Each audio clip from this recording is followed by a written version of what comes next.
Hey. I guess we're here. I was expecting a countdown. Dang. Wow. Guess we ain't getting one. I think Jay's got to add that reil quick. Wait, can we? We're here. Here we are. Screw it. Listen, technical difficulties is not my fault. Big J, Maz, MIA. the worst technical producer I've Listen, ever seen in the last 10 years. Man, I co-sign. I tell him FaceTime me because he doesn't know how to start the thing. He I know, big blue FaceTimes button, me. missed it. Dude, There's a big blue button in the top right corner that says This says record. Everything and he doesn't know how to start else this is thing. on the left side. I wasn't even looking top right, but whatever. In the famous words of my man Big J, we back. I am your host for the night, Brandon Masmarazzo, joined by my friends always, Anthony Cafone, Matthew Thornton. Fellas, this is a makeup episode. Obviously, we know we went a little too long with the NFL predictions, but nonetheless, here we are with another one. Let's jump right into it. AC, run us through it, man. All right, so first story up tonight. Recent news out of Lakerland. Frank Vogal in a post-game press conference recently talked about benching star point guard Russel Westbrook.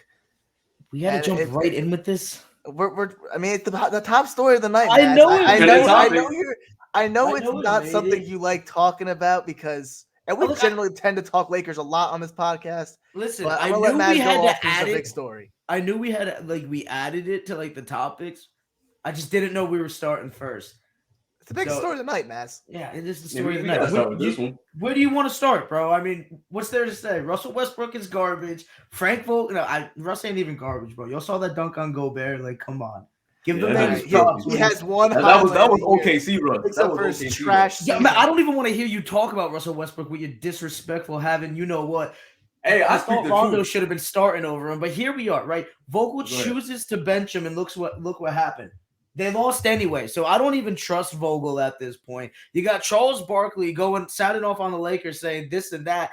And don't get me wrong, he made some decent points, but to sit there and say that Frank Vogel isn't a problem, I'd be like, are you kidding me? My man doesn't know rotations. He has no clue what he's doing anymore. He's lost control and respect, I feel like. The players have lost control and respect. The only person who's worth anything anymore at this point in time is LeBron James and Stanley Johnson, for crying out loud. Everybody else is just the island of misfit toys. I don't even know what we're doing. I'm at the point where I'm just like, trade everybody, blow it up.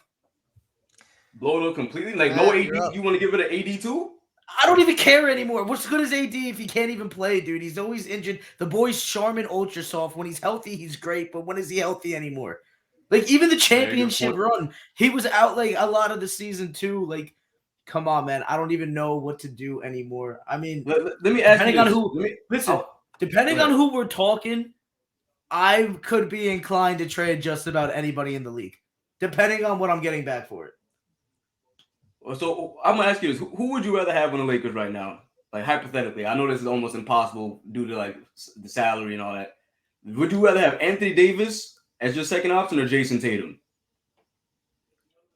I know a lot of people are talking about Jason Tatum wanting to leave with after LeBron. Contract. Like with LeBron, even after the fact, he only has 2-3 more years left. Like, don't get me wrong. I mean, moving forward, I like Anthony Davis. Like, I know I just was talking all that crap. I still like the guy, but it depends on what you're looking for. I mean, if I'm pairing it with LeBron, I'm still gonna rock with Davis. Okay. But if we're just talking about building for the future, I mean, Tatum's 25, 26. Yeah, 20. No, I think he's younger than that. I think he's 23, 24. I don't even know what he's at, dude. I know he's a young boy, and he's a baller. That kid is the face of your franchise, Matt Boston. I would love to have Jason Tatum. The kid is outside of Luka Doncic. You're talking probably the best young player in the league. So anyway, back to Russell Westbrook. Right. So I'm just gonna read off his stats. This man's shooting 43% from the field this year, and he's averaging close to 16 shots a game. That just ain't gonna get it done. You're expecting this guy to go out and drop upwards of 25, 26 points per game, and he's nowhere near that total right now. He's not been a great production. I think maybe you give him a little bit more reduced role just for the time being. Maybe it's just a confidence issue. Maybe he's just feeling the pressure right now, just playing in Showtime. You give him less minutes.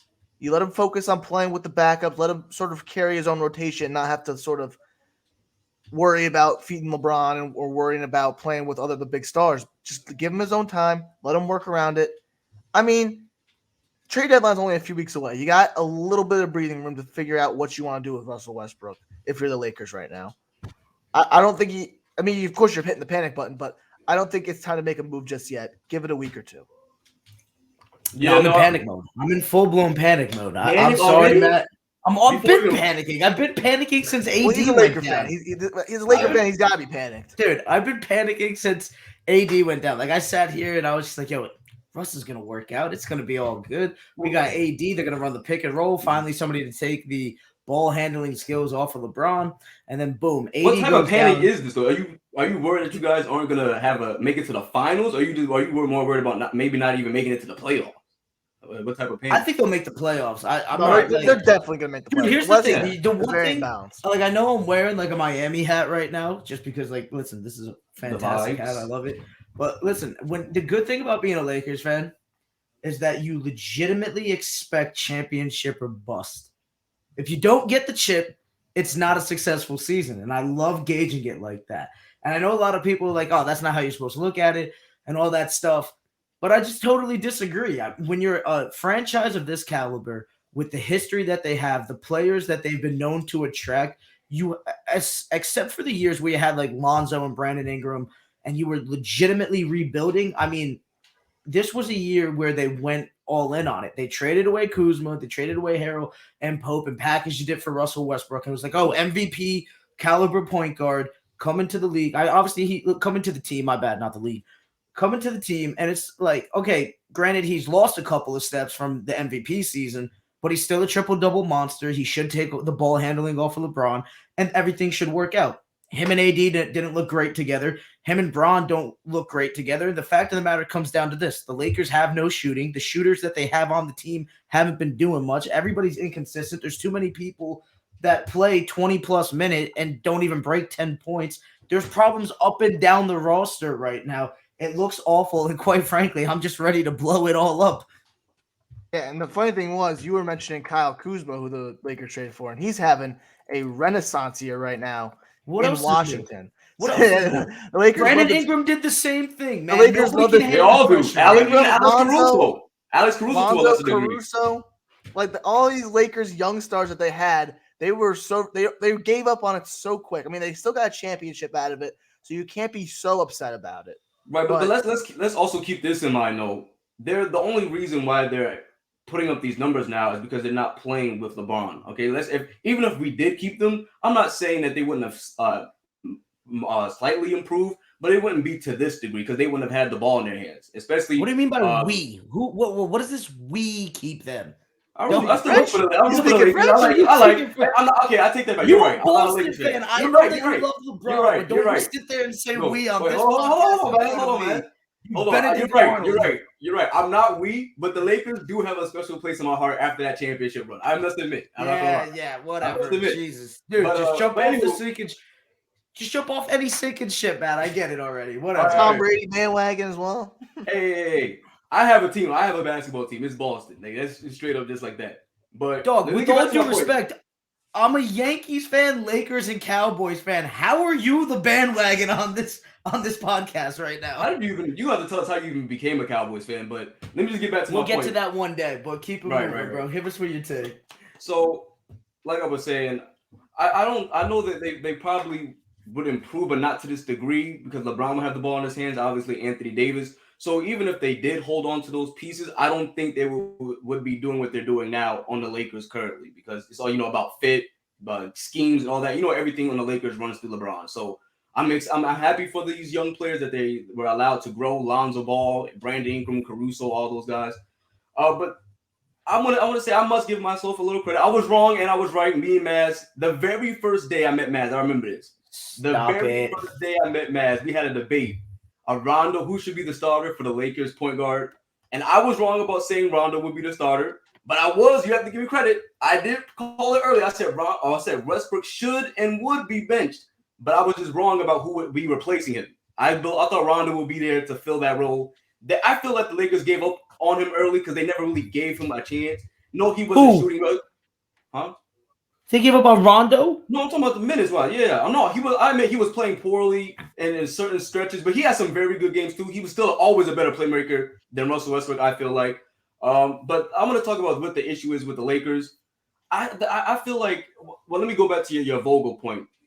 We know Vogel was never the coach. I mean, yes, that's his title, but we know the player never had the ultimate respect for Frank Vogel. I mean, look what he did with the Pacers. Any team he's been in charge of, he's never really accomplished that much. I mean, yes, he went to the conference finals. But that's with a Paul George in his prime, with a Roy Hibbert, who was actually an all-star caliber player. But Frank Vogel, he's never, besides that 2020 championship, which I can make an argument, LeBron James and Anthony Davis carried him. I mean, how it's like Steve Nash. How much do you really have to coach when you have players that are at that level in the game? Like, so I don't feel that Frank Vogel, Frank Vogel, what I'm trying to say, he's never been that type of caliber coach. So I don't think he should get the majority of the blame. I'm gonna say LeBron needs to take some accountability because he's the one that wanted to get Russ, and it just doesn't fit. It really just does not fit. I saw this months ago. I knew it wasn't gonna fit. Like, he couldn't shoot. I said, what do you do with Russ? Because LeBron is the better facilitator. He's the better playmaker, and you can't really put Russ off the ball. So what are you gonna do? And then the one game where they it was like a good win over. I don't think they were a playoff team. I forgot what team it was, but I remember that they were playing Russ on the offensive end as like the 5-man. He was just the cutter. You know what I'm saying? They just kept him in the corner, trying to let him stay out the way, and they let LeBron run the point. So it's gonna. I feel like they're gonna have to try and trade Russ because there's just no place for him unless Russ is gonna accept the fact that he should be like, because I've been saying he should be on the bench. Like I said, unless Russell Westbrook can come to terms with playing off the bench, I think you have to get rid of him. Well, here's the problem with it, right? If you trade Russ, I don't even know if they can get back in the trade, to be honest with you. His value is a little diminished, and he's not like, listen, Russell Westbrook is not a horrible basketball player. But here's the thing. Any playoff team would love to have a Russell Westbrook come to their team. Yeah, it's just the price. Dude, I'm telling you right now, like, Russ brings a lot. The problem with Russ is that he's on a team that can't shoot. That's the biggest problem with it now. You put him on a team that does have shooters, it's a completely different story. I mean, listen, look what happened with Russ when he was playing with Bradley Beal. Like, he was looking pretty decent down in Washington. We've seen him and KD couldn't get it done for the chip, but they were, we were talking that was one of the most exciting tandems in basketball at the time.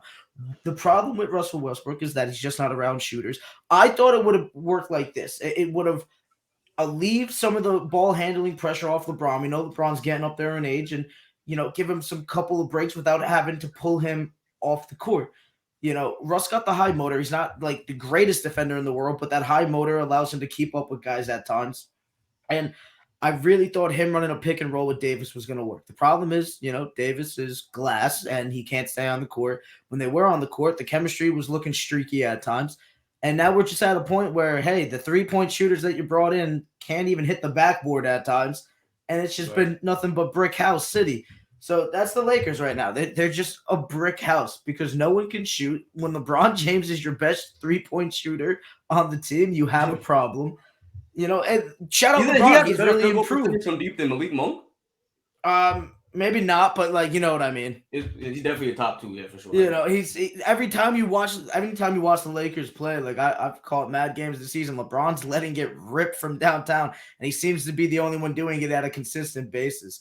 But nonetheless, I don't know what you trade for. There's talks of Miles Turner. I would love to have a young Miles Turner on the team, but does that equal a championship? I don't know. It greatly improves the interior defense that they're lacking, but they still have a lot of problems. They got to find a way to get a shooter and get it cheap and start getting some of these other guys moving because once again, you hit the lights of LA and you can't do nothing with it. A la Kyle Kuzma, Brandon Ingram, etc., etc. And the Lakers go into Friday's game. As the Lakers go into Friday's game. Before you continue, Anthony, I just want to make this last point real quick. I think Anthony will remember this when I made the point a few months ago when I said I think I'd rather have Russell coming on the bench because at the time most of the what is that going to do? Most of the Lakers shooters were on the bench. We had the Malik Monk, we had the THC. Remember I was saying the Carmelo. Well, they were playing THT a lot, and I said from day one, THT does not belong in the lineup. He's just a worse Russell Westbrook. Can't shoot, just a slashing guy. Does not finish. Like THT ain't never finished a ball in his life the way that Russell Westbrook jammed on Rudy Gobert. All right, so I think THT needs to get it moving. But we have to keep in mind they also have Kendrick Nunn too. So it's gonna be interesting to see what he can do when he gets healthy. I think he's a solid player. I think he's a pretty solid player. I just don't know, man. Nobody's proven themselves, and until they do, I'm ready to ship everybody and their mama out. Get out of LA, on to the next one. Go ahead, Ant. All right, so the Lakers going to Friday's game, 22-23 in Orlando. So hopefully a game that they can get back on track. So next story going into tonight's podcast, Bowl, the big 7-3 center, traded to the Boston Celtics in a 3-team deal that included PJ Dozier going back to Boston as well. Juancho Hernan-Gomez goes from Boston to San Antonio, and Bryn Forbes from San Antonio to Denver, a 3-team trade. So Bowl, we all know he was a star college basketball player at Oregon. This season, he was doing some good work with Denver, and he comes to a Boston Celtics team that's sort of struggling, trying to find their identity. They have 2 big stars in Jaylen Brown and Jason Tatum. Is this the trade that you think the Boston Celtics are sort of revitalized their identity? And I want to go to Matt first because, he is the Boston Celtics fan. Supposedly. Anthony. I know supposedly. I'm a Boston fan. We don't know where you're at anymore. We don't know. I had to go ahead. Mr. I had to pull a Big J right here. Start rubbing my hands. We started introducing that topic. I didn't know we were going to get into it this early. But yeah, I do like that move. It's going to be really interesting to me what his role will be. I hope we use him. But let me just talk about what I think of him as a talent before I think of what his potential is in the lineup. This man, Boba, I've seen it was a summer league game, so obviously he's going up against lesser talent than stars and stars in the NBA. But I've seen this man in games at, 7'3", bring up the ball. He has a legit handle. I've seen for a big man, especially at that size, he has a handle. He's not no Kristaps Porzingis with the handle. He can legit bring the ball up. At 7'3", to be able to bring the ball up, he can shoot the 3-point shot, maybe not consistently, but I would say slightly better than average. He has an array. He's an excellent defender. He can move. He's mobile. Can run in transition. Can help you in the fast break. This man, I for the life of me, I cannot understand why Denver did not give this man minutes. And yes, I understand you have Jokic, you have big man, you have Mason Plumlee for a little bit. They brought in Aaron Gordon. I understand that, but you have a young, I think, demigod. This man, who knows what this man can be? I'm not saying. I know we in the past I said I compared him to KD. I'm not saying he's going to be KD. I think he could be KD-like. I think he can get you somewhere between his ceiling. I think he can get you between 15 and 20 with 10 boards. This man can be a solid, like a consistent all-star participant. But as far as how he's going to fit with the lineup, I don't understand. I don't know how it's going to fit, rather, because like I said, they got the Celtics have Robin Williams. They have Cantor. Maybe they can put Bobo at the 4 because he can shoot. Maybe he could be like a stretch 4. Helping with the defensive end, because the Celtics' problem is definitely on the defensive end, especially on the interior. So I'm wondering what they're going to do with their bigs. But I pray that the Celtics give this man minutes, because he has all the potential in the world to me. So, I mean, that's fair. Yeah, he has an injury problem. He has a foot problem. I think he's getting surgery on it. Yeah, that's one of his injuries. The issue. Yeah, that's one of the big issues that the Nuggets I've seen, Matt, because you were wondering why he wasn't getting enough playing time. Right. Injury history with him, especially, it's also been a known phenomenon with guys who are over 7 foot that injuries are prone to happen. You're going to get a lot of lower body injuries because just the human body is not accustomed to holding up that much weight and that much stature. So he has a little bit of injury history. I think Boston, it's a big boom or bust trade. High risk, high reward. If you're getting like the Bowl we saw to Oregon, you're set because now you have the third piece that you could possibly use to build a championship roster. But if it doesn't work out, I mean, also I wouldn't say it's totally high risk in the sense that you're not paying him that much. He's still on a rookie deal. So I like the move for the Celtics going forward, and I'm happy. I'm excited to see what we're going to see from Bowl going forward. Yeah, fellas, I'm going to be honest with you. It's a decent trade. I just don't know where he fits. You said that Bobo could potentially be an all-star. I don't know. I mean, I like that he's. Did you not just say that? I was agreeing. You said that before. Yeah. Okay. I don't know. I don't know if Bobo could be an all-star. I like the fact that he's 7'2". I like that fact that his first 2 seasons in the NBA, he shot 44% from 3 for the first one and 37% in the second one. I mean, that's insane, especially at that size. I've seen Bobo have handles. I know what you're talking about. I didn't see the G League game. I just saw him like in an NBA game It was actually like, garbage minutes, but Bobo did some work in it. And I mean, if you're a 2K fan, obviously you love playing with Bobo because it's kind of like a cheat code nonetheless. But back to real life here, I don't know. The problem with the Celtics to me is two things. I don't think I think they need an elite point guard. I mean, Dennis Schroeder's been all right for the season, but he seems to get exposed at times with his stature. We saw San Antonio go right at him. And when they weren't going at him, they were going at Al Horford. And I love Al Horford, but the man just isn't what he used to be. Age is catching up. They need a legitimate center and a legitimate point guard. And dare I say the only way you're going to get that is trading away Jaylen Brown. Because you're not trading away Jason Tatum. All right, but what much more are you working with that can get you elite level talent? I think it's time to break up the tandem. The fact that the Celtics are sitting in 9th place right now has me worried for them. I think they should be better. I think that roster is better, and they're just underperforming, but they've been underperforming for a while now. So to me, I don't know. I'm contemplating breaking them up. Right. Let me throw this trade idea out to you, just for speculation. What do you think about packaging Jaylen Brown and Marcus Smart for Damian Lillard? I think that would be excellent. Oh, I like that. I won't do it though. Yo, I like Jaylen Brown. They might pair CeeDee McCollum with Jaylen Brown because Portland's stupid. Yo, I'm gonna be They want to honest, hold though. on their Dame no matter what. I didn't even consider that trade until you brought that up. If the money I think that works, could work for both sides. I'm gonna be honest. If I'm both teams, I think I like Marcus. You said Marcus Smart, right? Marcus Smart. Right, yeah, Marcus Smart. Marcus Smart's a dog, man. Yo, Marcus Smart. You took the words right out of my mouth, bro. I know you, Maz. He's a dog, dude. Like, Yes. Marcus Smart is that guy. Like, he's basically, like, arguably one of the best wing defenders in the NBA. I love when he's just out there talking his stuff. Like, he's just an animal, dude.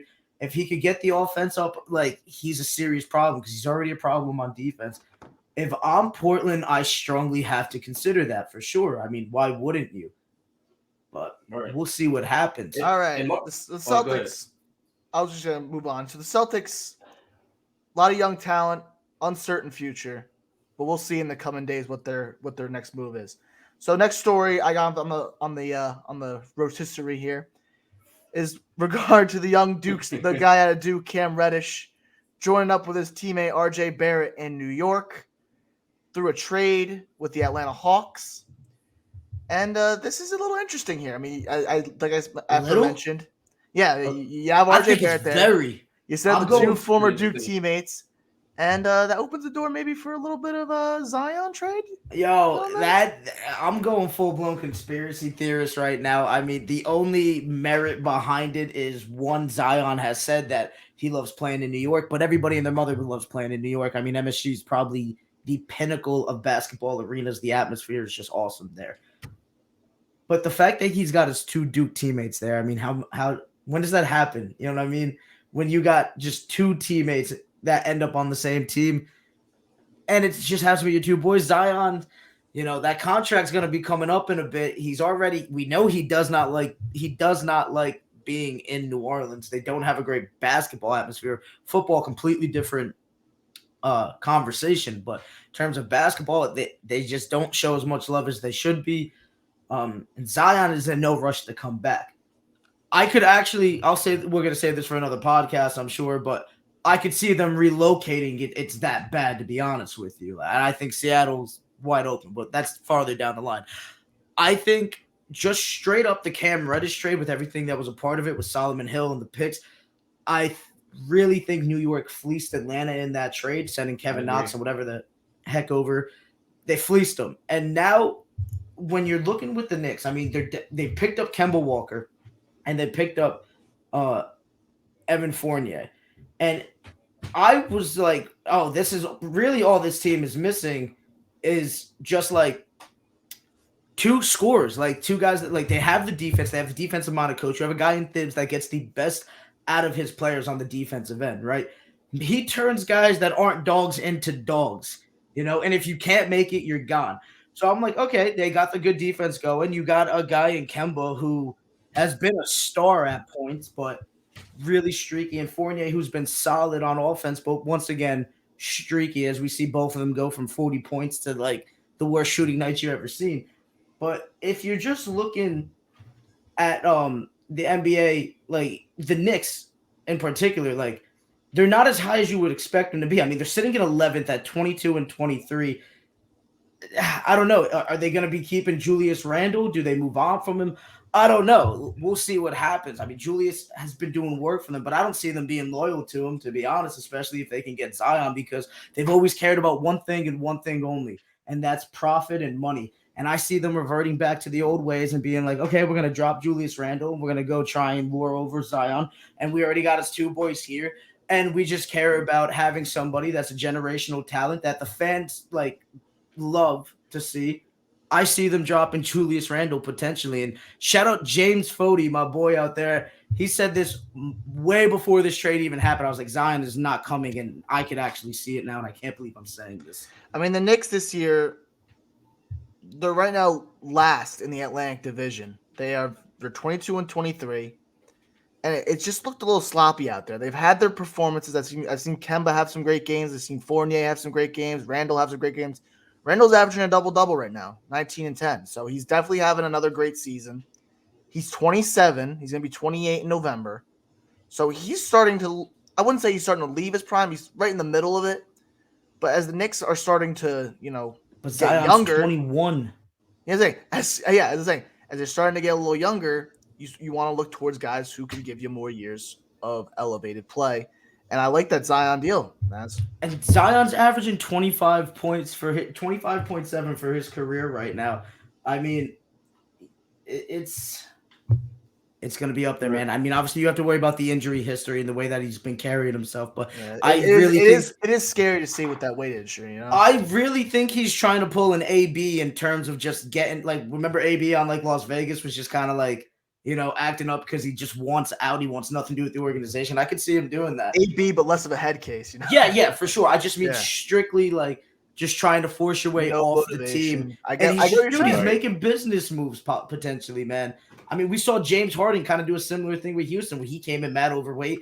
And then after being in Brooklyn for like a month and a half, he shedded everything, started really taking care of himself. I don't know, man. Definitely going to be interesting.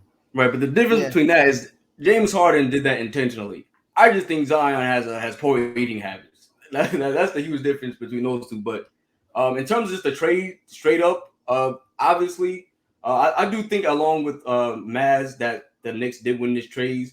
They gave away Kevin Knox and I believe a 2nd-round pick, if I'm not mistaken. Second-round pick. Kevin Knox is trash too. Dude, listen, I've been hearing Knicks fans say forever Kevin Knox has all this potential. No, he don't. The boy looked like a ham sandwich. I don't want to hear nothing, man. Right. I think he's a nice bench player. He's an energy off the bench, good defensive player. But what is he, like 6'8", 6'9"? But I'm gonna just talk about the fit with Zion.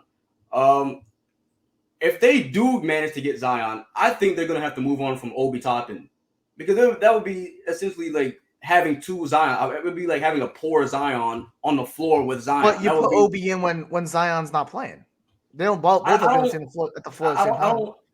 I understand definitely the energy spark off. But I'm saying if you're gonna groom him and want to develop him, he's gonna eventually want to get in the starting lineup. You know what I'm saying? So I think you're gonna if you get Zion, you're gonna have to move away from either Julius Randle or Obi. I don't think it's gonna work, especially since the fact that Obi Toppin can't shoot and can't spread the floor. I mean, look at the Lakers. What we're saying with LeBron and Russ. You really want Zion Williamson and Obi Toppin on the floor together? I don't. So I think you might have to move away from from one of them. But Julius Randle having another good year. Derrick Rose is aging. He's getting up there. He's got to be like 30, 31 now, 6 man.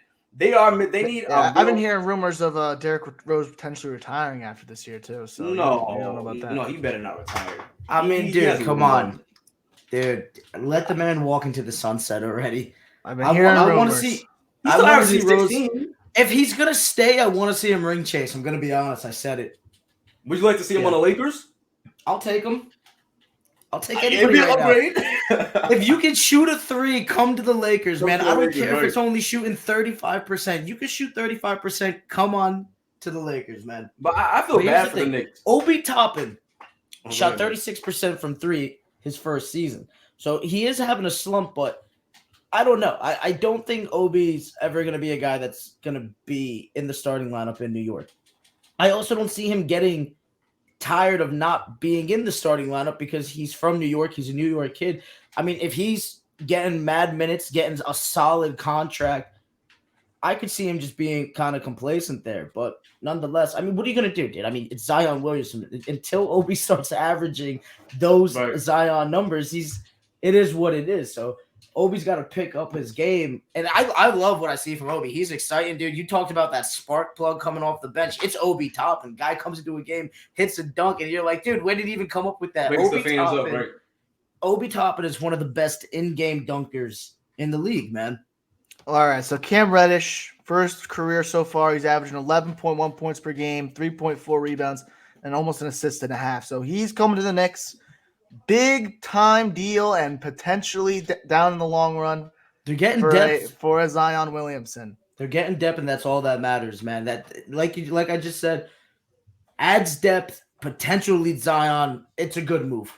All right, so moving on from the Knicks, we're going to look at something a little trend that's been going on in basketball that as of last few weeks is looking a little weird. And that's just the top dogs right now in the NBA are sort of slumping a little bit. The Golden State Warriors have not looked sharp in the last few weeks. They're 5-5 in their last 10. Chicago Bulls in their last 10 are also 5-5, and Brooklyn's 5-5 in their last 10. So the big power dogs right now in the NBA are not looking as sharp as they did in October, November, December, and maybe a little bit of a power struggles happen in the NBA. I want to go to Matt first on this. They are on a slight slump, but let's keep in mind all of these teams that we're about to mention, the Chicago, the Nets, and the Warriors, are still all top 3 seeds. So it's funny how we're saying they're in a slump and they're still at the top of the conference. But I do understand that. I'm really not worried about any of these teams. I'm not worried about the Warriors, the Bulls, or Brooklyn. I think Chicago is actually playing higher than how the majority of the fans anticipated this season. I think their ceiling is the conference finals. They could lose in the second round. They're going to make it to the second or third round and either lose to Brooklyn or Milwaukee. The Nets, they just got Kyrie back. It's going to be interesting to see how the dynamic works between him, James Harden. They haven't played that much. The big three hasn't played that much together healthy. But I'm not worried about them because KD's hurt too. Yeah. When is he? Is it what? Like I said 2-3 weeks, probably All-Star break. Right. You're saying? Yeah. So I'm not really overly concerned about any of these teams. The Warriors, Klay just came back, and I honestly thought I didn't think he would struggle to this degree. Yes, he was out for 2 years. I understand that, but I was under the assumption that Klay Thompson is a shooter. We all know that. But I was looking at how KD came back from an injury, and shooters usually recover and adjust faster coming off serious injuries compared to more players that rely strictly on athleticism, like a Russell Westbrook or a D Rose in his prime, if you want to go there. I thought he would come back and be more efficient. I thought he would come back and have more of an impact coming back off the injury. But like we said, they're deep, man. I think Klay being out was a blessing in disguise for the Warriors to give their bench players and their young players on the team a chance to develop, a chance for them to showcase what they can do and just build their confidence going into not only just All-Star break, but going into the playoffs. I think the players, Jordan Poole, what's that guy's name? Damian Lee, Kuminga. They have some nice players on their bench that are very young that I feel were able to shine and work and develop their game with Klay being out. So I'm not overly concerned about any of these teams, to be honest. All right, Maz, what's up with you? I'm concerned for the Bulls because Lonzo just tweaked his knee and he's out I think it was 4 to 6 weeks or 6 to 8 weeks, something like that. Something crazy. So Lonzo being out, I mean, that scares me. I mean, we know that DeMar DeRozan's been balling this year, but I don't know, dude. Lonzo just opens up that entire team. I've said multiple times I never wanted the Lakers to trade Lonzo. I wanted Kuzma and Ingram gone and keeping him. I saw the potential. The kid does everything right. And now he's got the scoring down. He's always played lockdown defense. He's a 6'6" point guard. That wingspan's amazing. We talked Jason Kidd-esque vision at times. One of the best passers in the league. And now he's got the consistent shot, changes up the form, scoring consistently at times. Not like a top scorer in the NBA, but he's a vital piece to a team. He's a vital piece to this Chicago team. So I'm a little concerned for them moving forward.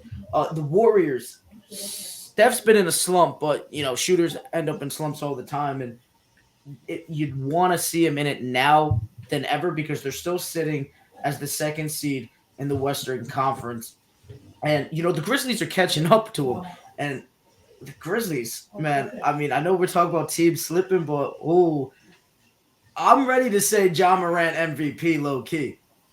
I'm at that level. I'm literally at that level.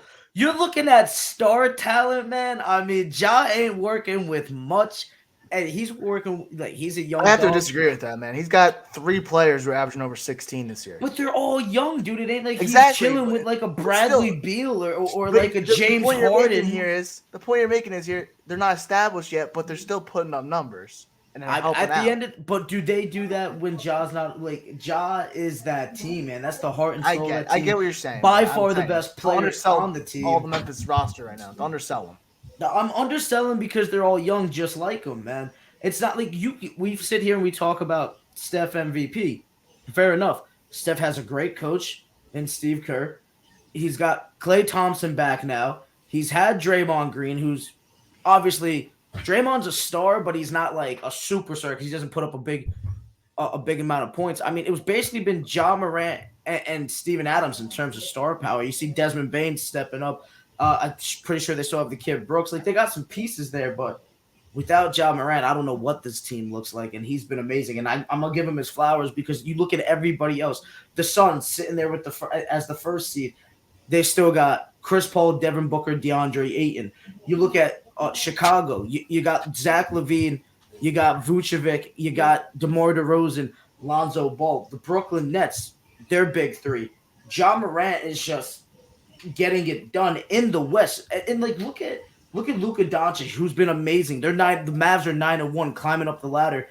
Luka's got, dare I say, better star power than Ja has with Kristaps Porzingis, who could be a little glass at times. But in terms of just star power, like.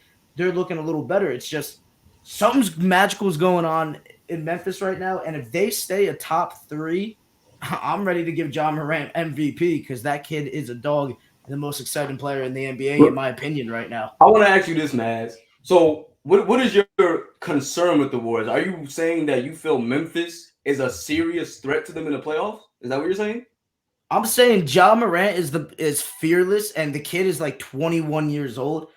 And the mentality that you just see this kid post game. He's a killer. Dude, post game like conference, like this kid is legitimately a young Russell Westbrook, but maybe even better than Westbrook. Dare I say that? Oh yeah, he has look at his jump shot at this age. No, that's what I'm saying. Like Russell was awesome when he was in OKC, but like Ja just looks just a little bit better, man. I mean, I feel like he's just as athletic. He might be just as fast. Like the shots looking better. The leading skills, most of all. Like we've always known that like Russ has had like that mentality, but I feel like Russ has never really known how to lead. Because he was battling with KD for that top dog spot. It ain't like that here in Memphis. Ja Morant's the top dog. Everybody else is in the pack, and that's the alpha male right now.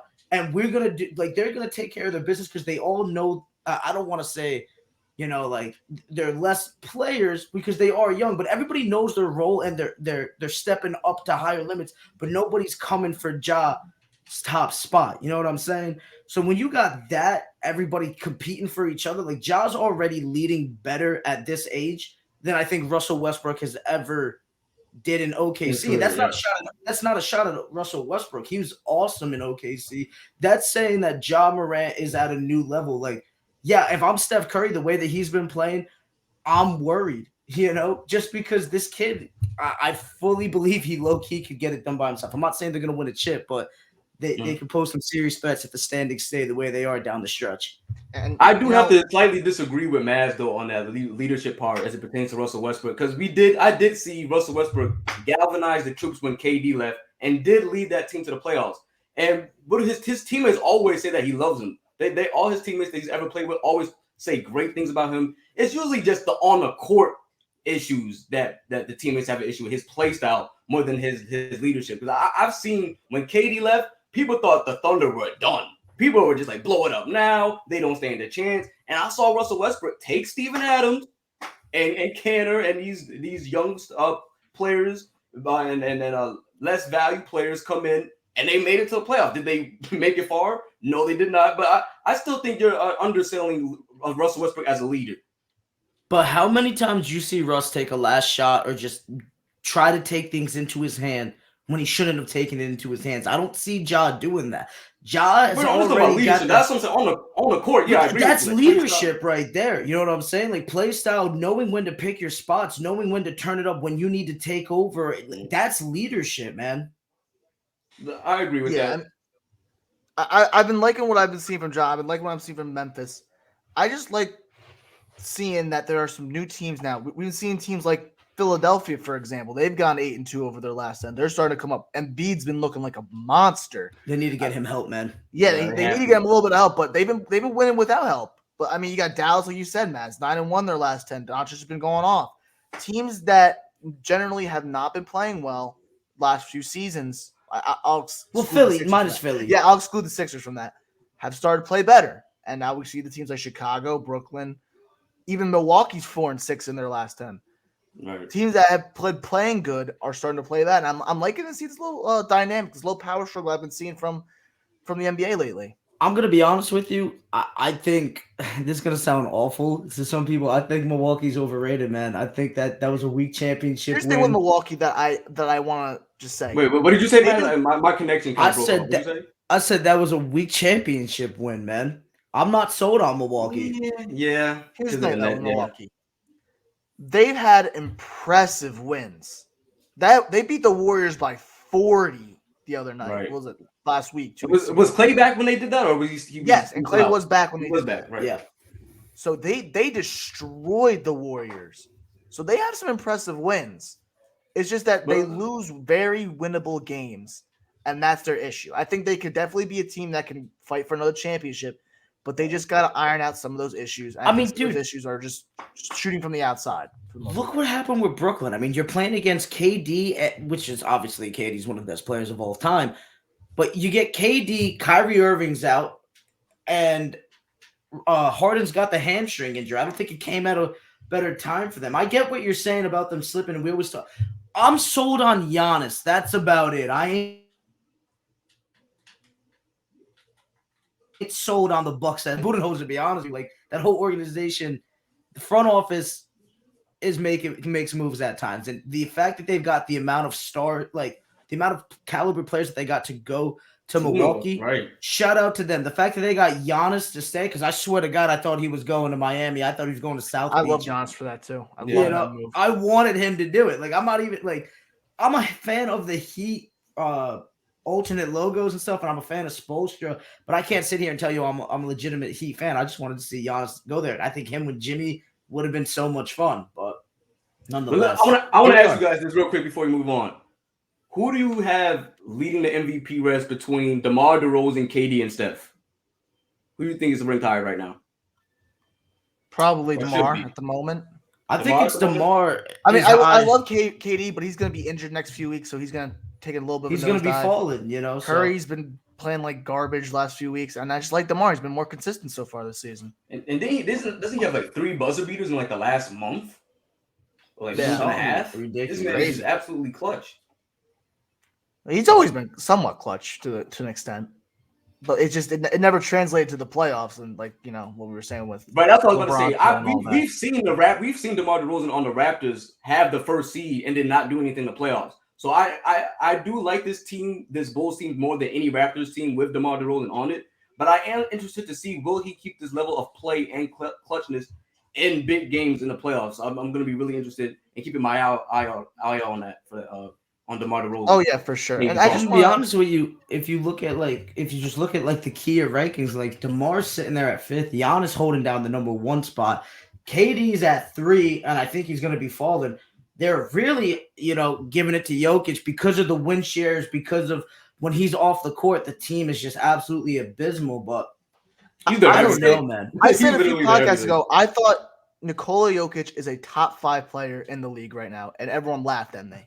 I think we did laugh at you, man. And I think he's a top 5 player right now. I can't even disagree with you, man. I didn't want to be wrong on that either. I think KD, Curry, and LeBron. Let's go through it right now. I think he's better than LeBron right Who's now. your top 5 in the league?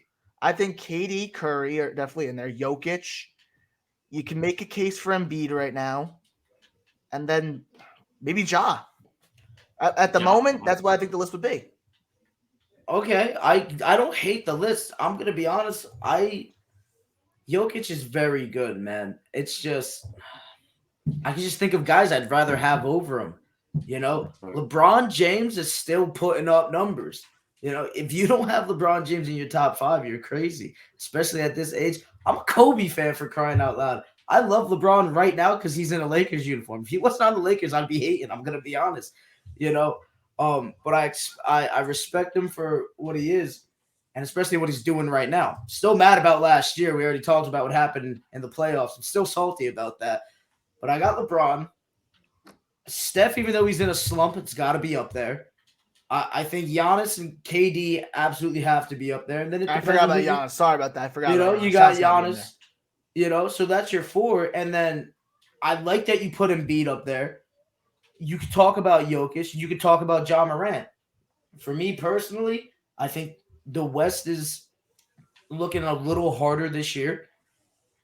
I think this is the closest it's ever been in recent years, you know, in terms of like West and East. So for me, I think I got to give it to Ja Morant, a top 5 player in the NBA right now. And can I give a shout out to Chris Paul? I'm not saying he belongs in the top 5, but this man consistently, wherever this man goes, the team becomes so much more relevant and just better overall. I mean, what is he? 34. The Suns are 34 and 9. I believe that's the best record. Yes, it is. It's the best record in the entire league. He took them to the championship along with Devin Booker. I understand he's not completely carrying them, but I think Chris Paul should deserve some type of MVP type consideration. Do I think he's going to win it, or will he be in the top 3? No, there's just better players. Like Matt said, who would you would rather have? But for my top 5 right now, you guys kind of threw this at me at the last second. I didn't really plan on this, but I would say Giannis, KD, LeBron, Curry, and then I'm looking through the West. Yeah, you might have to go Jokic. I think. Or no, you know what I'm gonna do? I'm gonna put a healthy Kawhi above Jokic. I can't even put that there, man. I can't even put that there. We're talking about right now. This season? Oh, okay. Then dude, he's been out. Like, I get what you're saying, Kawhi. Like, if we're just talking like everybody healthy, yeah, Kawhi's in my top 5 all day. Right. But he's 100% that 5th spot. Like, not even close to. I got him over Giannis, to be honest with you. Giannis would be my 5 in that. Yeah, dude, Kawhi. Dude, look what he. That's a debate right there. That's a debate. We'll have that another day. But you gotta save that one. I don't know, man. I think I'm gonna have Giannis. Dude, Kawhi, clutch. But anyway, if you just look at it, before we move on, what you just said about Chris Paul, I'll give you that. Whoever blocked that trade for Chris Paul to the Lakers, where the Lakers were going to give up like Pau Gasol and Lamar Odom, that was David for Stern, like right? Chris Paul. Yeah, no, I think it was Stern that blocked that. Yeah, Stern. well, you know what? I don't want to talk about like the man has obviously passed away, and I thank him for everything that he did for the game. But the worst thing they ever did was block that trade. You've seen what's happening with Devin Booker. Imagine what would have happened with Kobe Bryant and Chris Paul. It would have been magical. Yeah, I know. That's salty crazy. Laker fan. We love it. Yeah. What else is new? I'm gonna just sit here with my saltiness for the rest of the night. All right. So, big story that came out of Brooklyn. Looking like James Harden potentially wants out. And I mean, it looks crazy on paper, but the Nets really, Does it? After the new year hit, they really haven't looked great. They've been losing to teams that they really should be winning. Lost to OKC a few nights ago. They beat a few teams, but outside of, I think they beat Milwaukee. No, who was the team that they beat that was really good last week? I'm drawing a blank who it was. It was Chicago. They beat Chicago pretty good. Chicago. They beat Chicago really good last week.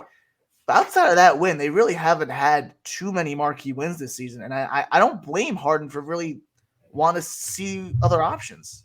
I'm with you on that one. I just said Joel Embiid needs a second, some help, could use a second star power. I think Philly's the destination for him personally. Hold on, though. I don't think the Nets would trade Harden to Philly, though. I could. Well, hear me out. Here's the thing, right?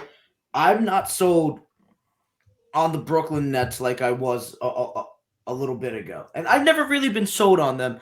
It's just that I think they 100% would have beat the Bucks if they were healthy in that playoffs. I think so too. As a Nets Things fan. fell their way a little bit. I don't know how they would have shaped up against other teams, but nonetheless, here we are. I was at the Grizzlies game at Barclays Center where John Morant went off. KD still put up 26, but he shot awful. I think he legitimately shot like 30. I want to say like 34% from the field. It was bad. It was a healthy James Harden, a healthy KD. And there's two things that I learned from watching that game. One, the Grizzlies are a serious problem, but we just talked about that for the last 5 minutes. Two, more importantly, the team they got some depth because their bench players were able to get them back into that game, but it's because they were going up against other bench players and outperforming. The team has no depth, in my opinion. I mean, you got Patty Mills, but that's really about it. Blake Griffin looks like a shell of himself. LaMarcus Aldridge still got like the heart issue and things going on. But to me, if you take James Harden, because you're not getting rid of KD, right? I think we can all agree on that. It's either Kyrie. Dumb, right? Yeah, it's either He's a Kyrie. It's either Kyrie or James Harden that's gonna go. Now, whichever one it's gonna be, I thought it was gonna be Kyrie because of everything that was going on. I thought Kyrie was getting shipped somewhere down south where they don't care about the vaccination status, and he could play home games and all that stuff. But I can't blame James Harden for being flustered. He's trying to get a ring. He's trying to compete. And it's just not looking like Brooklyn's going to pan out. But if you look at Philly, right, they've recently been talking about packaging Ben Simmons with oh my God, I just blanked. Dude looks like J. Cole, man. God, someone. Tobias Harris. Thank you. Oh God, I just look like a rookie right there. Him and Tobias Harris, right? If you send that to Brooklyn, you got Ben Simmons running the point, and he gives you defense. Then you pair him with Kyrie, and I think Kyrie's looking better as a 2 because he's a better scorer than he is a facilitator. And then you got KD, and then you even have Tobias Harris coming off the bench. You're adding some depth now. I mean, Tobias Harris is averaging about 18 points this season. He averages around 16 and change for his career. If you pair him with Patty Mills coming off that second unit, I mean, you're talking some serious depth now. Patty Mills. Patty Mills is nice, bro. Dude, Patty Mills is one of the best. He's been nice. Patty Mills has been nice. He's one of the best bench players for the last however many years. I mean, he's been Mr. Reliable. Been Mr. Reliable down there in San Antonio. So I think that's a move that you actually have to strongly consider. I do like that, Maz. I think that works for both teams, for the Philly as well as the Nets, because the one thing the Nets are lacking is defense and having like a real play. I mean, yes, James Harden he can be pass first at times, but it just comes more natural for Ben. And like you said, I think him with Mills in that second unit would be really special and give them depth. But I'm surprised you guys are giving James Harden a pass because he's not getting a pass from me tonight. You guys admitted it. We just finished saying he sabotaged the Rockets. Forced his way, gained 20, however many pounds. You force your way to go to Brooklyn. You make your bed, you're going to lie in it. You know what I'm saying? You're playing. It's not like he's playing with bums. He's playing with KD. Yes, he's had some injuries. Kyrie Irving, the situation he's been a part of. But you knew this going into the season. You knew KD was having injury problems before this. You knew Kyrie likes to be objective and likes to be against the grain type of guy. You knew this could be a potential issue at the start. And you chose this team. You wanted to play with this team, so you're not getting a pass from me. I think if he leaves Brooklyn, it would be one of the softest moves. I think it would be almost as worse as going KD going to the Warriors. Don't you dare go there. No, I'm not saying it would be worse, but I'm saying I think it could be compared to, because look at all what he's doing. This man's making a whole storyline. He keeps moving place to place. No, you chose this. You sabotage the Rockets. You stick this one out. You don't get a pass from me. I'm gonna give him a pass because look what OKC did to him. They chose to stick with Serge Ibaka over him. All right, so he didn't want to leave OKC. I'm talking about the Rockets. But that's what I'm saying. So because of OKC, I'm giving him a pass for what happened with the Rockets. And the Rockets, they tried making peace moves when the second they traded, they got rid of Chris Paul and brought in Russell Westbrook. They instantly got worse. Russell Westbrook was quality at the time, but they really were built on spacing. They were going all in on the Warriors model and just going with the 3 and D. That's why they had PJ Tucker playing at the 5. That Mike D'Antoni system, right?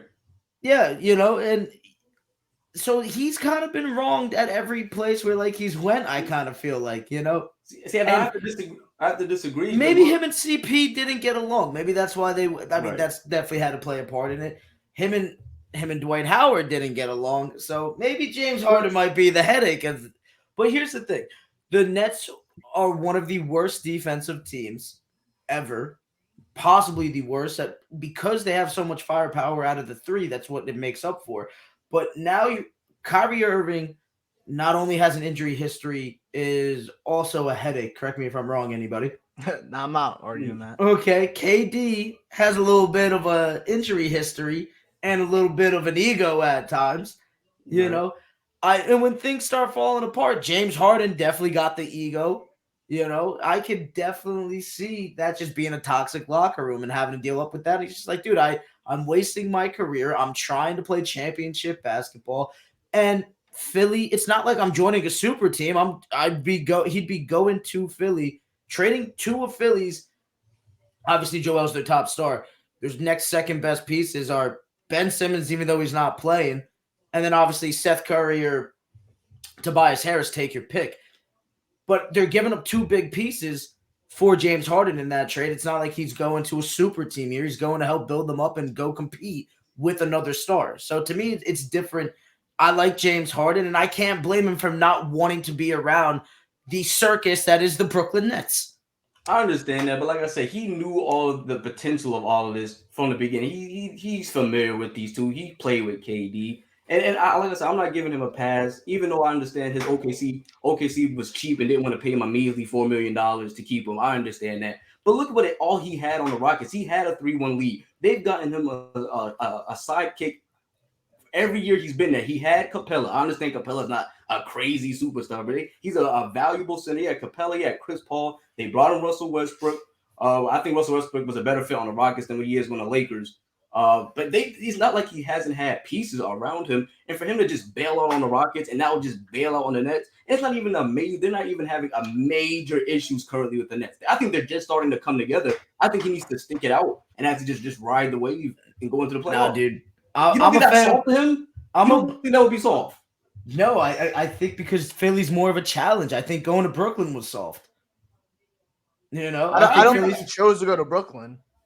Well, you know what I mean? He was trying to get out of there. But come on, dude. You don't think he definitely put in their ear like, yo, like, I'd go to Brooklyn? He put in their ear Brooklyn or Philly.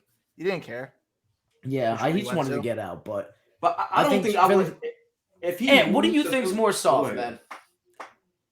I have to agree with you on that. I think Brooklyn is the softer choice because you already have 2 established stars there. I mean, Ben Simmons and Joel Embiid were established stars when he was going to Philly, but I don't think they're in the same stratosphere as KD and Kyrie Irving.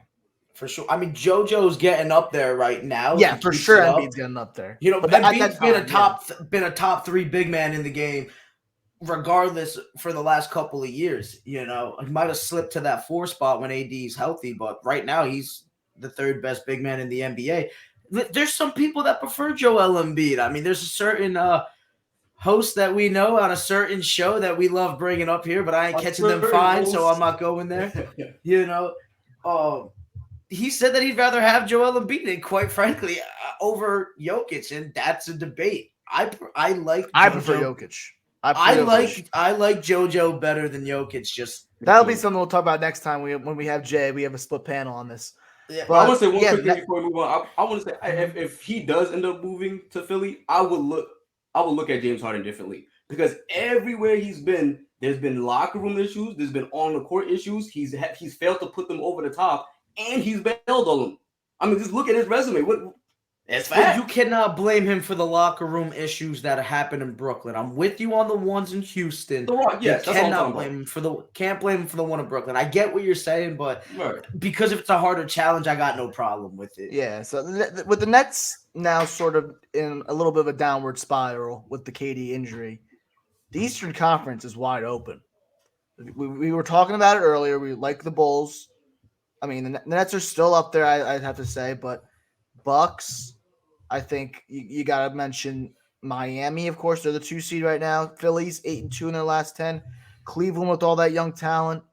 The Eastern Conference is wide open for grabs. And I just want to see what you guys think and who do you think is going to be the most prominent team to come out of the East this year? Well, I guess I'll start off. You know who I like? The Bulls are a nice young ascending team, but I think the lack of experience is gonna prevent them from advancing far. When I mean If you far, I take mean my making the take right finals. now, I'm gonna be so tight right now. It probably we do think alike. I'm not gonna lie. It's probably the same. If you take my take right now, I'm gonna be so mad, bro. Go ahead. I like the Bucks. I really Okay, do. no. Okay. I'm gonna go with the Bucks. So, like you said, the Nets are dealing with a whole bunch of issues. Kyrie, we know he's been out of the lineup, in and out of the lineup. KD having slight injury problems. James Harden doesn't seem to be quite happy. So we know the Nets are having some issues, and they haven't played much as a big three on the court at the same time. Like I just mentioned, the Bulls are a young ascending team, but they lack playoff experience. And then other than those two teams, I'm not worried about Philly. I don't think they have enough star talent to compete with Milwaukee. I think Milwaukee is the most balanced team in the conference. They can shoot the three. They have defensive players. They love each other. We see them wrestle in pregame. How many times do we see them wrestling and play fighting before pregames? So the team chemistry is definitely there. They have their experienced players. Giannis and Chris Middleton and Drew Holiday should have a new level of confidence coming off that championship run. Now, whether you want to say that run is a little overvalued or not, that's not really the topic. I mean, they still ended up winning it. So I'm going to go with the Bucks. And I just don't see the Charlotte is the 7th seed. They're not going to do anything. 76ers, I said, I'm not worried about them. They're not deep enough. Cleveland is young, they're upcoming, but I'm not worried about them. Now the Heat, I'm a little worried about the Heat if I'm Milwaukee, because we've seen what they can do to them. We've seen what Miami has done to them. So I think the only team that's going to really get in their way I think Miami might have a better chance than Brooklyn. I'm gonna tell you right now. I was afraid of you stealing my take with Miami. I think Miami's the move here. You said the veteran experience, and I got nervous. I think Eric Spoelstra is a top 2. Say it right now, top 2 coach in the NBA. I love Spoel, bro. He's just makes it work. The way that he got LeBron and D Wade and Bosh to all mixed together was really good to see. He's a quality coach. He's been winning with Jimmy Butler, who's a dog. I love Jimmy, but I can name some players that are better than Jimmy. We're talking about starting teams, if he was a little younger, Jimmy's up there for me. I absolutely love the guy, but it's been Jimmy and Bam out of bio for a minute. And Bam's been really young, and they still find ways to win. And now Kyle Lowry has not been great, but he brings that veteran presence to him. Tyler Hero having the resurgence that we know he's been capable of. And now they're talking about moving Duncan Robinson. That's a shooter who adds value to a team, because three-point shooting is really highly valued right now. If they could find a piece to bring in there and gel with them, I mean, I'm already afraid of them right now, especially with Lonzo going down, the way that the Bucks have been, historically against them. I don't know, man. I think Miami might take it. Yeah, just the teams I'm sort of looking at right now in the Eastern Conference. I mean, the main hitters are still there. I still love Chicago right now. But as Matt hinted to earlier in the podcast, DeMar DeRozan for number 1 seed led teams generally don't really pan out in the playoffs right now. So I do like Miami, like you said, Maz. I do like Milwaukee, like you said, Matt. But I'm gonna go with the Sixers. I want to take a different route than you two. I like how the way Embiid's playing. Embiid's playing great basketball right now. I wouldn't say it's, I will say it's the best basketball he's playing in his life. It's probably his career year so far.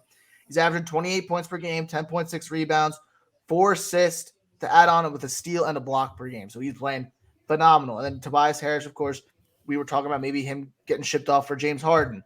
Maxey, Seth Curry, all great players who sort of built the mold right now in Philly. They got off to a little bit of a slow start this season, but you know what? It's better late than never, as I say. I like this Philadelphia Sixers team.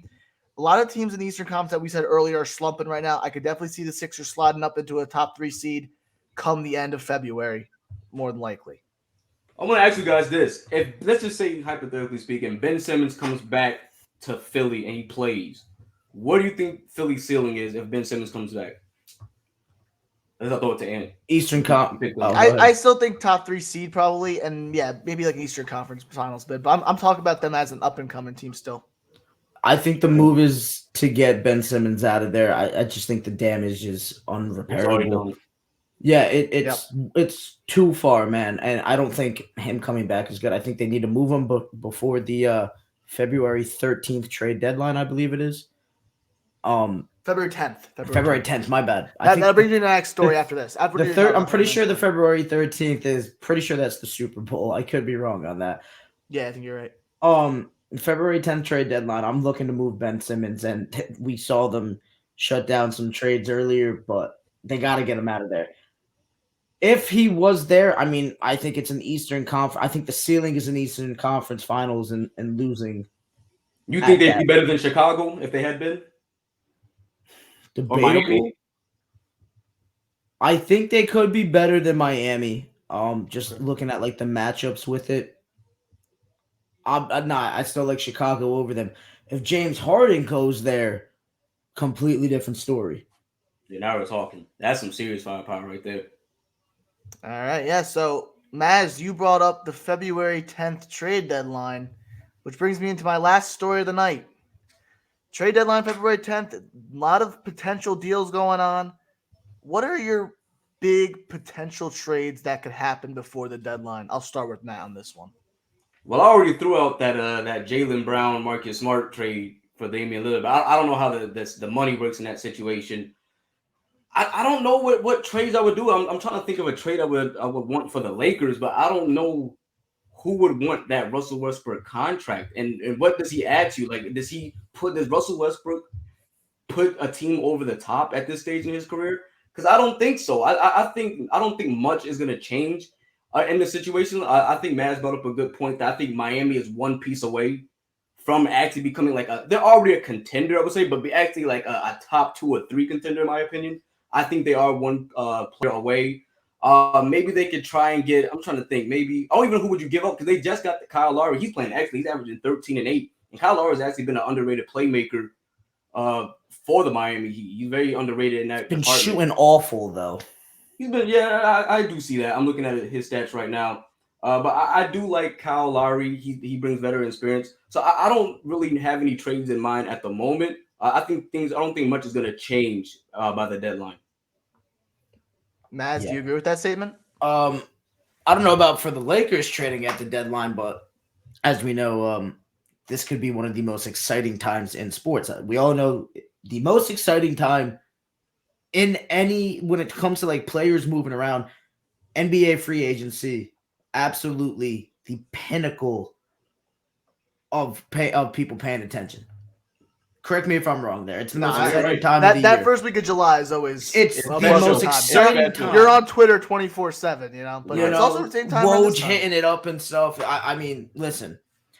But the trade deadline, I mean, people like teams have been known to start like, hey, we're gonna take a push here. Let's just make a move. Let's see what happens. I love the NBA because players move around so often. I'm not a big fan of guys linking up. Like LeBron and Bosh and that, but I would like it if it would be like more like duos, like, yo, I'm a big star, I'm gonna go link up with this big star to go get it done, not, hey, let's build a super team with it. I'm a big fan of 2 high-level players coming together and trying to get it done. Like the Warriors pre-KD. Yeah, I love that. That was awesome. When KD came down, I was like, man, this is overkill now. And then even though he was injured, you add in Boogie Cousins too. I know Boogie I don't think Boogie ended up getting a chip, but I mean, I was looking at that. I was like, yo, him too? Like, what? But for me, I got my eyes on Indiana, and it might sound a little weird, but they've expressed interest in moving Karis LeVert and Miles Turner. And I think those are 2 players that contribute to championship basketball, that could contribute to championship basketball. I mean, Miles Turner is a defensive juggernaut and has just been solid all around. And I think any team would love to have him that's missing that interior presence. I think Boston would have been loving to have a Miles Turner if they could get their hands on him. Karis LeVert, we already know the kid's an up-and-coming talent. He had the little health scare, but he's still a quality player. Indiana's looking to blow it up. I think everybody's going to be monitoring that situation. Depending on where those guys could end up, that could change the projections that we've been talking about here tonight. That could take a team from middle of the pack to serious contender. You know what? I do have a trade in mind. I do. I just thought of something. I'll let Matt say it first. Okay. Real quick, I was gonna say I think it's time for the Mavericks to head in a different direction from Kristaps. I think I'm with you. I don't suppose that. I think you trade him now while his value is increased because when he was healthy this season, he was playing some of the best basketball he's played since his time in He's glass. He is glass. So I think you have to move away from him. I'm looking at Portland. I've been saying for like the last 2 years, I think it's time to break that deal up. Maybe if you could try and get a Ben Simmons for CJ McCollum, and maybe like a pick, maybe like a bench player, maybe pair him up with Norman Powell in the deal and try and get Ben Simmons. But besides that, I don't see much changing. I definitely want to see Dame out of Portland. I mean, I've always been Dame's one of my favorite players in the league. Ever since he was in a second year, after that shot that he made against the Rockets to take him out of the first round, that's when I fell in love with Damian Lillard. And he's been my favorite player in the league since his rookie year. But I have to admit, he needs to leave Portland. It's just he needs to make a career move. He has to get out. Whether that be to Boston, like Matt said earlier, I mean, Philly's definitely a team that could be on the radar. I definitely like maybe Clippers, maybe. Don't say that. Please don't say that. Don't curse him. We don't want Damian Lillard to be cursed. Dude, if he ends, I mean, listen, if they had Damian Lillard, Paul George, and Kawhi Leonard, obviously I think you'd have to give up Reggie Jackson in that deal. Yeah. I mean, I wouldn't even want to turn on the NBA. If they're all healthy, I mean, forget about it. Yeah. But we said that about the Nets when they got KD, Kyrie, and Harden. You never know. But the difference is that you have two lockdown defenders. They play defense, and you got three killer scorers and two clutch players. Yeah, Paul George ain't clutch, but the other two are clutch as it comes. You know, I mean, Damian Lillard's definitely the number one player I want to get shipped off. It's to one of those three teams: Philly, Boston, or Clippers. As a Nets fan, I don't want to go to Philly or Boston because they're our rivals. But I want to see James Harden dip. Another player I've been hearing about maybe getting shipped off, and I don't know why they would even consider it, is De'Aaron Fox. Yo, why would Sacramento even think about moving him? I don't know, but I've been hearing trade talks for him. I think Sacramento's looking to make another rebuild. What spots for De'Aaron Fox? Maybe Miami. You think, right? That's how you know that's how you know you're a poor run organization. How are you gonna blow up a rebuild and rebuild again? Give up De'Aaron Fox. Yo, they were talking about Ben Simmons for that. Ben Simmons, Tobias Harris, or De'Aaron Fox. We saw it on Twitter yesterday, Maz. Oh, that's another one. I mean, they declined that one, right? Yeah, they declined it too. Dude, that's the second trade. That is the second trade that Phillies declined that I'm just like, what? Even the Jeremy Grant one with the Pistons, I'm still, what are they like? I don't know what is going on. I mean, Daryl Morey clearly is, locked in, and he has a certain price that needs to be matched for Ben Simmons. I think it's a little unrealistic, but either one of those trades, if I was the 76ers, I could not shake the other organization's hands fast enough. Either one of those trades that game. I would have took the shot and put Jeremy Grant with Joel Embiid. De'Aaron Fox, I'm sold all day. De'Aaron Fox is a great point guard. He's almost elite. We just don't talk about him because he's playing in Sacramento. He comes to Philly, kid's going to be a star if it happened, but I don't know what I love it. He's so underrated, man. So underrated. He's so quick. I agree. Best first step in basketball. I think. Am I wrong with that statement? He has the best first step in basketball. He's so quick landing. Yeah. Explosive. Him or Ja, dude, can't go wrong. He might be faster than Ja, but he's not more explosive.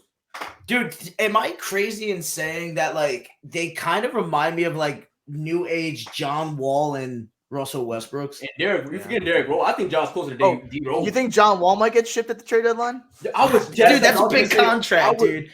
Anthony, I was just where's he gonna go? I've heard rumors about Wall. I was gonna ask about your opinions on where you think he should go if he gets traded. Is he gonna be back this season? You think he has value still? I said, is he gonna be back this season at all? I believe so. Yeah, I believe so. They say he's I thought he was just sitting out. I don't think he was injured. I'm not 100% sure, but I believe he's on his way. He to making wasn't that great. move. He wasn't great last season. He didn't play that well. He had probably one of the worst years of his career last year. But I don't know. You get him on a team with some shooters, I think he'll be, Well, putting up here's good the production. problem. The trade that they're talking about, we've been talking about the purple and gold all night. They're talking about Russell Westbrook for John Wall. And you know what? That's I'm about it.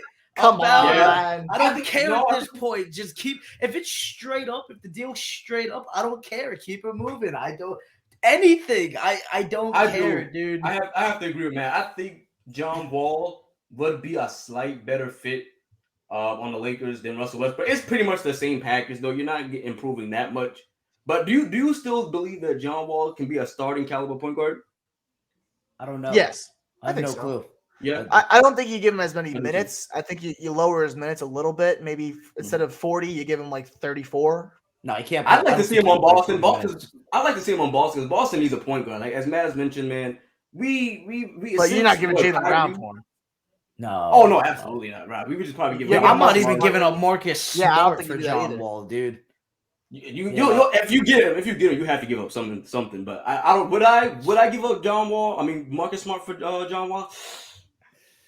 Maybe just because of the playmaking ability, and I think sometimes Marcus Smart gets in the way of Jason Tatum and Jaylen Brown sometimes on the offensive end. Maybe But if you he's wanna been just talk leading about that playmaking. second unit when it brings down the defense when they really need it, though. So Right, debatable. It is debatable. No, 100%, 100%. Fellas, before we end this, I want to know because we've been kind of harping on Westbrook a little bit, a lot of it, and it's been a lot of negative. Is there anywhere that you guys can see him fitting in the NBA at this He point? needs a place with good shooters. That's it. And right now, all the teams with good shooters have good point guards.